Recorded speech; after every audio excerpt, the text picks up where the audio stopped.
Hello guys, so for this video I'm going to teach you how to do a long ball.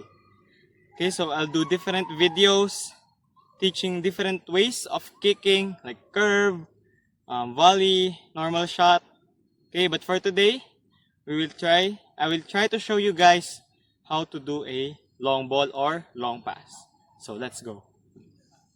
With the long ball, so we have the ball. We want to push it out of our feet to the side. Okay, to the side.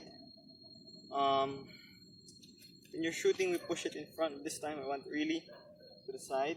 Okay, and then as we approach it, we want one big step. Okay, one big step, and then our non-kicking foot is slightly farther. Okay, so when we're doing a normal shot, we want it beside the ball, but for a long pass, we want it a little bit farther. Okay, so we bend our knees, slightly lean to this side. So let's say I want to kick it with my right foot, we're going to lean on my left side, so it's like this.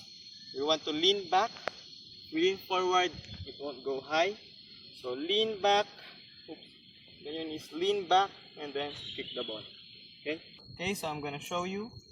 So not close, far, and then we want our foot, lock our ankle.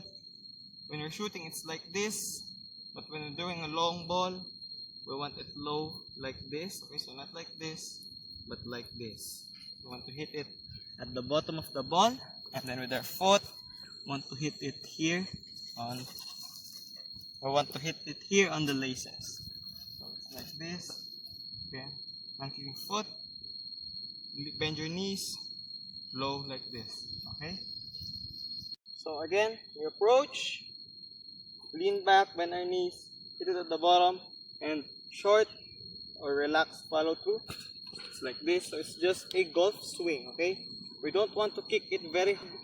Just hit it at the bottom, lock ankle, relaxed swing. Okay, the follow through is relaxed. Okay, so we practice first. Try to get the height first.